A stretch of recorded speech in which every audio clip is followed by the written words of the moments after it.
Myself Lakshmi from GSSS Cecil Camp Panipat. My theme is life for environment and my topic name is waste management. आज के दौर में हमारे पास दो major problem है, that is water और plastic. इन दोनों ही चीजों के लिए मैंने अपना ही सोल्यूशन तैयार किया. आइए चलते हैं मेरे मॉडल की तरफ. इसमें मैंने क्या किया है, मेरा सबसे पहला टॉपिक है कि हमने रोड बनाया है प्लास्टिक से. देखो प्लास्टिक हमें भी पता है कि आज के टाइम में हमारे लिए कितनी हार्मफुल है, लेकिन हम इसका यूज कर रहे हैं बिकॉज ये ड्यूरेबल है, जबकि हमें पता है कि इससे मिलियंस ऑफ एनिमल्स की डेथ हो रही है, बट फिर भी हम इसका यूज करें. तो उसी प्लास्टिक को हमने यूजफुल बनाया है रोड की कंस्ट्रक्शन में. इसके लिए हमें क्या करना है, सबसे पहले हमें सेपरेट करना है प्लास्टिक को फ्रॉम गार्बेज. देन हमें उसे प्री ट्रीटमेंट करके हमें शटर की हेल्प से उसको बिल्कुल क्रश कर लेना है. देन हमें क्या करना है, हमें कॉन्क्रीट, सीमेंट और जो भी लिक्विड फॉर्म होएगी प्लास्टिक की, हमें उसको मिक्स करके एक रोड की कंस्ट्रक्शन कर लेनी है.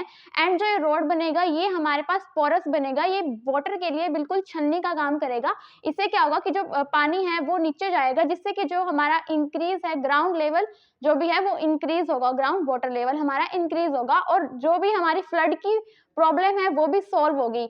सेकंड मेरे पास है कोकोनट. कोकोनट बायोडिग्रेडेबल है, लेकिन वो एक तरह से हमारे पास वेस्ट है और काफी टाइम बाद बायोडिग्रेडेबल होता है. सो उसके लिए अगर हम कोकोनट से फाइबर बना के उसका कोको कोयल बना ले, देन हम जो भी गांव वाले एरियाज होते हैं जहाँ पे काफी कीचड़ होता है, वहां पे हम इसे कंकर के साथ बिल्कुल समतल सतह की तरह हम इसे फैला दे और देन हम इसकी जो रोड की कंस्ट्रक्शन है वो करें. सो इससे क्या होगा कि जो हमारे रोड है वो ड्यूरेबल बनेंगे और इसके पास टेंडेंसी भी होगी वाटर एब्जॉर्प्शन की, जिससे क्या होगा कि ये जो भी बायोडिग्रेडेबल होगा वो भी काफी टाइम बाद होगा. ये हमारे 3 से 7 साल तक की रोड की अच्छी हो जाएगी. इससे क्या होगा कि जो हमारे पास रोड बना है वो कॉस्ट इफेक्टिव भी होगा, उसमें कम कॉस्ट लगेगा.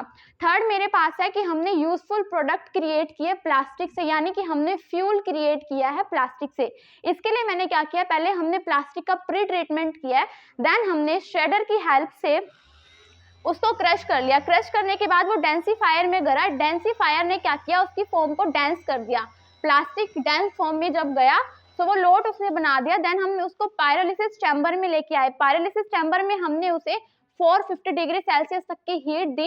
एंड जो ये प्रोसेस पायरोलिसिस है ये अकर होगा प्रेजेंस में कैटलिस्ट की. जो दो कैटलिस्ट हमने यूज किए जो कि शेप सिलेक्टिव कैटलिस्ट है, दैट इज जियोलाइट और फ्लाई ऐश. प्लस में जो भी ये प्रोसेस है ये अब्सेंस में होगा ऑक्सीजन की, यानी कि जो ये प्रोसेस होगा ये एनारोबिक होगा. देन हमने क्या किया, वो कंडेंसर में हमने उसे डाला. जो भी कंडेंसर है उसमें कंडेंसेशन प्रोसेस अकर होगा. Condensation is the process in which जो भी गैस है वो लिक्विड की फॉर्म में हमें मिलती है. देन हमने उसे रिफाइनिंग में भेजा. रिफाइनिंग में क्या हुआ, हमें 3 प्रोडक्ट मिले, दैट इज ऑयल. ऑयल हमें 80% मिला और जो हमारे पास 15% हमें ऐश मिली. एंड प्लस में जो हमारे पास 5% है वो हमें गैस मिली. जिससे क्या हुआ कि हमने जो ऑयल का है वो हम अपने घरों में एलपीजी की तरह यूज कर सकते हैं. जो ऐश है हमने उसको कोयल में कन्वर्ट करके हम उसका देन यूज कर सकते हैं. और जो भी हमारे पास ये ऑयल था उसको तो हम फ्यूल में हम गाड़ियों वगैरह में यूज करते ही हैं.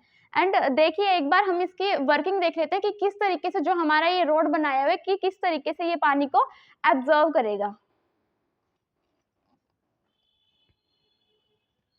ये देखिए ये इस तरीके से हमारे पानी को जो है ये एब्जॉर्व करेगा, जैसे कि आप देख सकते हो. आइए अब चलते हैं इसके गोल्स की तरफ कि जो हमने ये रोड बनाया है और वेस्ट की मैनेजमेंट की है इसके हमारे पास क्या क्या फायदे होंगे.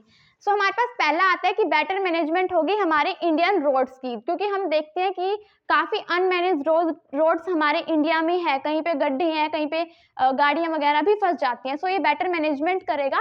सेकंड आते हैं हमारे पास increase strength and performance of road. ये स्ट्रेंथ को भी बढ़ाएगा, प्लस में परफॉर्मेंस को भी बढ़ाएगा, और जो हमारे रोड होंगे वो ड्यूरेबल होंगे. थर्ड हमारे पास आता है कि ये इंक्रीज करेगा ग्राउंड लेवल वाटर को. ऑफकोर्स ये करेगा बिकॉज इसके पास टेंडेंसी है वाटर एब्जॉर्व करने की. नेक्स्ट है वाटर रिटेंशन. नेक्स्ट है सोल्व फ्लड प्रॉब्लम. ये फ्लड की प्रॉब्लम को सोल्व करेगा. नेक्स्ट है develop eco friendly technology. Next ये वेस्ट को मैनेज करेगा. Next recycling of plastic. ये प्लास्टिक को हम रिसाइकल कर रहे हैं. Generate jobs for rag pickers. Cost effective होगा ये यूजफुल सब्सटेंस जैसे हमने इससे फ्यूल हमने प्रोड्यूस किया वो करेंगे. नेक्स्ट आता है पोल्यूशन फ्री इन्वायरमेंट. जो कि हमारा इन्वायरमेंट है वो पोल्यूशन फ्री होगा, बिकॉज जैसे हम प्लास्टिक को जलाते हैं तो उससे हमारा इन्वायरमेंट ऑफकोर्सली पोल्यूट होता है, सो वो नहीं होगा.